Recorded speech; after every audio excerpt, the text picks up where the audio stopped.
अस्सलाम वालेकुम जी, मेरा नाम अबू बकर है। उम्मीद मल्टीमीडिया एजुकेशन के प्लेटफॉर्म से आपको खुशामदीद कहते हैं। आज हम क्लास 10th फिज़िक्स में डे 5 पर बात करने जा रहे हैं।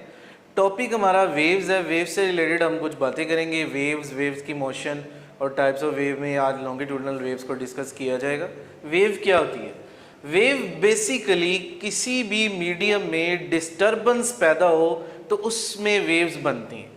वेव्स की definition, wave is a disturbance in a medium. किसी भी मीडियम में, मीडियम है वास्ता, मतलब एक पानी का टब भी हो सकता है, एक मजबूत सहारे से बंधी हुई रस्सी भी हो सकती है, एक मजबूत सहारे से बंधा हुआ स्प्रिंग भी हो सकता है। इन तीनों चीज़ों में जो मैंने आपको एग्जाम्पल दी, पानी का टब, रस्सी और स्प्रिंग, इनमें स्प्रिंग, पानी का टब और रस्सी, ये तीनों ही मीडियम है, वास्ता है। तो जब मीडियम की ज़रूरत होगी तो वेव्स प्रोपोगेट होंगी, फैलने।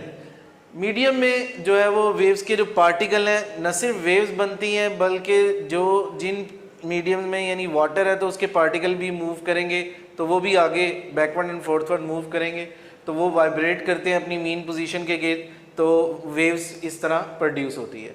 वेव्स पैदा करने के लिए कि जी एक पानी का टब लेते हैं हम, उसके अंदर एक पेंसिल की टिप को डुबोते हैं, तो जिस जगह पर डुबोते हैं कुछ थोड़े से फासले पर हम पानी का एक कागज़ का एक टुकड़ा या काक डुबोते हैं, तो यहाँ से वेव्स पैदा होती हैं। तो जाकर उस जो हमने इस एरिए पर जो कागज़ रखा है या फिर कॉक का एक टुकड़ा रखा है, तो उसको टच करती हैं, तो वो भी अपनी मीन पोजीशन पे ऊपर नीचे जो है वो मूव करता है। तो ये एक एक्सपेरिमेंट है जो वेव्स पैदा करने के लिए हम पानी के टब में जो है वो प्रोड्यूस कर सकते हैं। That is called the motion of a waves. इस तरह वेव्स जो है वो ट्रैवल करती हैं, upward and downward vertically move करती हैं, और जितने हिस्से में पैदा होती हैं और पानी के टब से टकराती हैं और फिर वापस आ जाती हैं। ये इस तरीके से हम वेव्स पैदा कर सकते हैं। वेव्स की कुछ टाइप्स हैं जी। पहली टाइप है मैकेनिकल वेव्स, दूसरी इलेक्ट्रोमैग्नेटिक वेव्स। मैकेनिकल वेव्स में वो वाली वेव्स होती हैं which require any medium to propagate. ऐसी वेव्स जिनको किसी मीडियम की ज़रूरत होती है प्रोपोगेट करने के लिए, फैलने के लिए, इशात करने के लिए,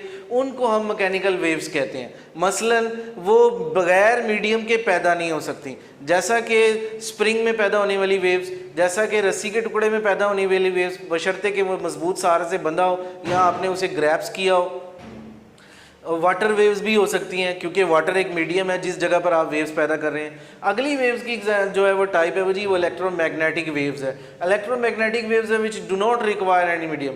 ऐसी वेव्स जिनमें पैदा करने के लिए किसी मीडियम की ज़रूरत नहीं होती, वो जो है वो क्या कहलाती हैं? वो इलेक्ट्रोमैग्नेटिक वेव्स कहलाती हैं। इसकी मिसाल है रेडियो वेव्स। ये जो आपका मोबाइल फ़ोन है, इससे जो सिग्नल आते हैं फिर एक ट्रांसमीटर से दूसरे ट्रांसमीटर पर, एक एंटीने से दूसरे एंटीने की तरफ जाते हैं, ये सारा जो है वो वायरलेस कम्युनिकेशन है। इनमें कोई मीडियम ज़रूरत नहीं है, कोई रास्ता नहीं है, वास्ता सिर्फ ट्रांसमीटर टू ट्रांसमीटर है। एक एंटीने से दूसरे एंटीने की तरफ सिग्नल जो है वो ट्रांसफ़र हो रहे हैं। ये सारा रेडियो वेव्स उसकी एग्जांपल है, और इलेक्ट्रोमैग्नेटिक वेव्स इसकी डेफिनेशन है। अब हम आगे मैकेनिकल वेव्स को फर्दर डिवाइड करते हैं इन टू पार्ट्स। मैकेनिकल वेव्स को फर्दर हमने डिवाइड किया लॉन्गिट्यूडनल वेव्स में और ट्रांसवर्सल वेव्स में। आज जो हम बात करने जा रहे हैं जी लॉन्गिट्यूडनल वेव्स।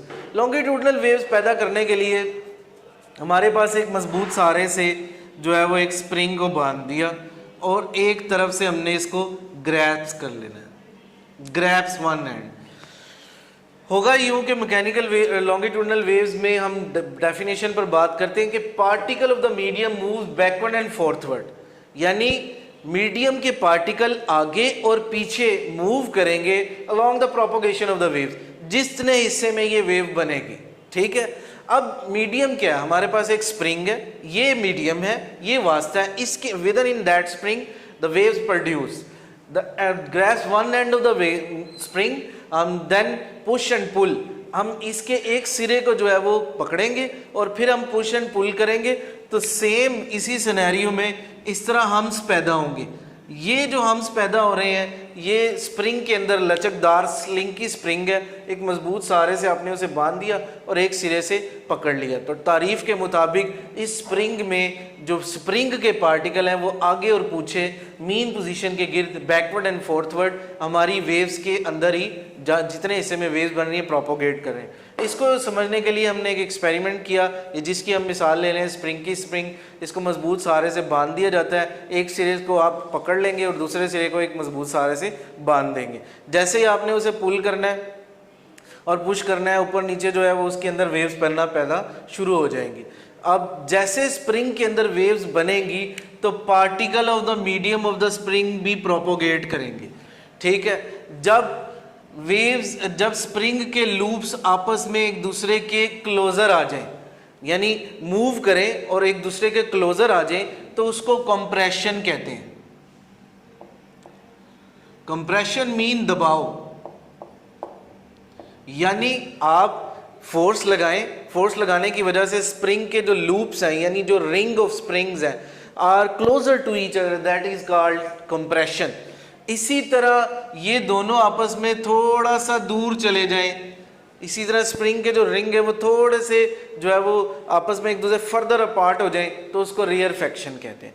इस तरह हमारी फोर्स लगाने की वजह से बाजुकात कंप्रेशन होता है और बाजुकात रियरफेक्शन होता है, और कंप्रेशन और रियरफेक्शन के दरमियानी फासले को वेव लेंथ कहते हैं। एक कंप्रेशन और एक रियरफेक्शन के जो दरमियान लेंथ होती है वो which is called a wave length. एक कंप्रेशन और रियरफेक्शन के जो दरमियान फासला है उस फासले को हम एक वेव कहते हैं, कि एक वेव यानी एक वेव बनी। ऊपर वाले हिस्से को जो है वो जो क्रस्ट कहा जाता है वेव्स के, और नीचे वाले हिस्से को ट्रफ कहा जाता है। ये हम बात ट्रांसवर्बर वेव्स में करेंगे। इसमें हमने एक कंप्रेशन से रियरफेक्शन के फासले को हम जो है वो वेव लेंथ कहते हैं। Thank you.